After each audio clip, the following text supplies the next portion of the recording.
రక్తంతో కూడుకున్నది ఒకటే క్రైమ్ కాదు, ఒక మనిషిని మానసికంగా చంపడం కూడా క్రైమే. ఎందుకంటే చివరికి అది చావుకే దారి తీస్తుంది. సిస్టమ్ని క్షుణ్ణంగా చదివి అందులో ఉన్న లూప్ హోల్స్ని ఆధారం చేసుకుని సాక్ష్యాలకి అందని స్థాయిలో పోలీస్ డిపార్ట్మెంట్కు ఉన్న ఎక్స్పీరియన్స్ దేనికి ఉపయోగపడిన రీతిలో లీగల్గా ఓ కొత్త రకం క్రైమ్ చేయడానికి ఒకడు బయలుదేరాడు. సత్య. ఇతను ఒక స్టాక్ బ్రోకర్. పెద్ద పెద్ద ఇన్వెస్టర్స్ డబ్బుని ఇతను మార్కెట్లో ట్రేడ్ చేస్తూ దాని ద్వారా వచ్చే ప్రాఫిట్స్లో ఇతను కమిషన్ సంపాదిస్తాడు. అతి తక్కువ సమయంలో కొన్ని వేల కోట్లు లీగల్గా సంపాదించే దారి ప్రపంచంలో ఏముంది అంటే అది స్టాక్ మార్కెట్. నాతో కలిసి పనిచేస్తావా?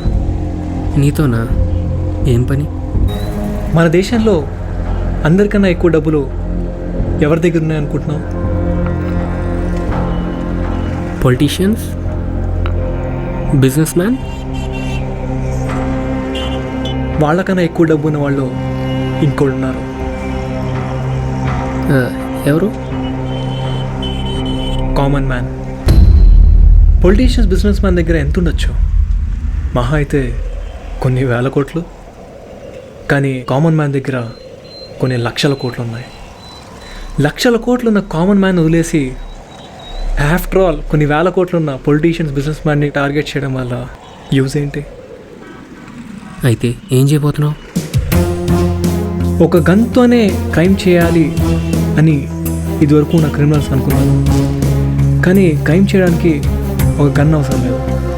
ఒక ఆలోచన, దాన్ని అమలు చేసి ఒక ప్లాన్ అందించాను. అదెలా? Stock market.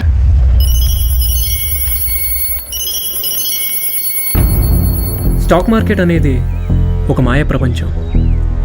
అనుభవంతో వచ్చిన వాడికి డబ్బు మిగులుతుంది, డబ్బుతో వచ్చిన వాడికి అనుభవం మిగులుతుంది.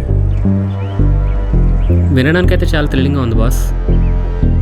ఏం చేయాలనుకుంటున్నావు అసలు? ఒక ప్లాన్ ఆలోచించాను.